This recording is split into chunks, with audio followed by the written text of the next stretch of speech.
السلام عليكم ورحمة الله. ازيكم عاملين ايه؟ يا رب تكونوا بخير. النهاردة ان شاء الله هنعمل مع بعض كفتة داوود باشا بطريقة سهلة وسريعة وطعمها ان شاء الله يعجبكم جدا.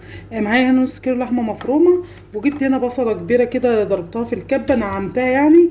والبهارات بتاعتنا سهلة ومفيش ابسط منها، ملح وفلفل.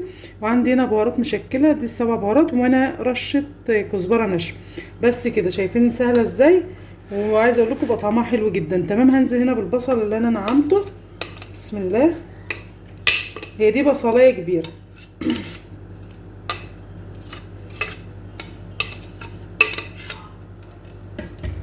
وهنزل بكل البهارات اللي احنا قلنا عليها، السبع بهارات والملح والفلفل والكزبره الناشفه. ولو عندك قرفه تقدري تضيفي لها برضو نص معلقه قرفه، هيبقى طعمها حلو قوي، هتديها نكهه حلوه. خلاص، وهبدا اعجن الكلام ده كله كده مع بعضه.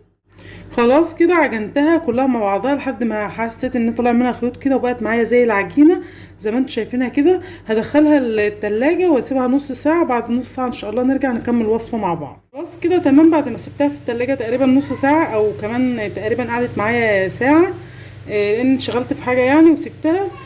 فدلوقتي هبدا بقى اعملها معاكم كور كده. بسم الله. كور متوسطه كده. هنعمل الكميه بتاعتنا كلها، لا كبيره ولا صغيره، خليها كور وسط كده. تمام اهو. خلاص تمام كده، شكلت الكميه بتاعتي كلها اهي. تعالوا بقى على النار نشوف هنعمل ايه مع بعض. تمام كده، جبت الصينيه اللي هعمل فيها الكفته، هنزل فيها هنا بشويه زيت وهسيبهم يسخنوا، وبعد كده هنزل فيهم الكفته ونديها لون على كل الجهات. تمام كده، الزيت سخن، هبدا انزل بالكفته بتاعتي. خلاص تمام كده، الكفته بدات تحمر معايا، خدت لون، وقلبتها على الجهه التانية اهوت. هنسيبها بقى لحد ما تحمر برده من الجهه التانية.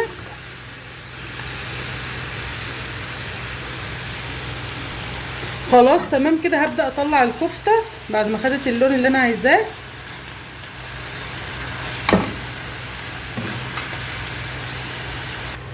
تمام كده، خرجت الكفته من الطاسه.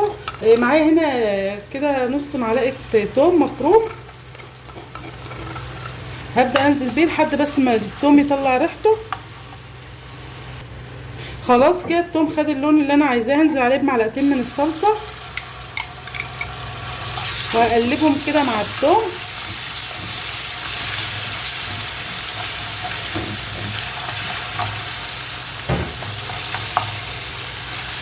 تمام كده، ومعايا هنا كام طماطمايه كده ضربتهم كده في الخلاط.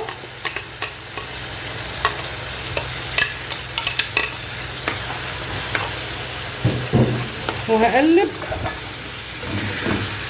طبعا هي بس عشان الصينيه ألمونيا فعملت اللون ده، لكن هو مش محروقه ولا اي حاجه. تمام. هضيف هنا كوبايه ميه كده،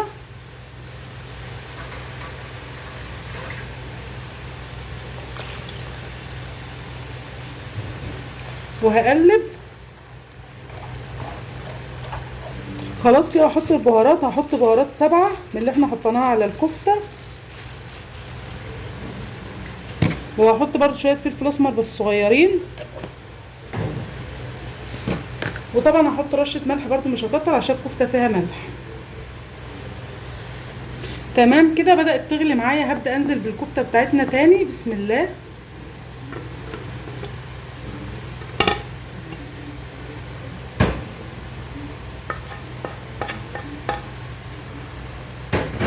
وهسيبهم يغلوا مع بعض 10 دقايق بالظبط، وبعد كده هنقوم طافين عليها ونرجع نقدمها مع بعض. شايفين الجمال؟ تحفه جدا كده. هو ده شكل كفته داوود باشا بعد ما خلصت. شايفين الجمال؟ هنقدمها طبعا. هنا بقى معايا طبق رز كده بالشعريه. الله على الجمال. بسم الله.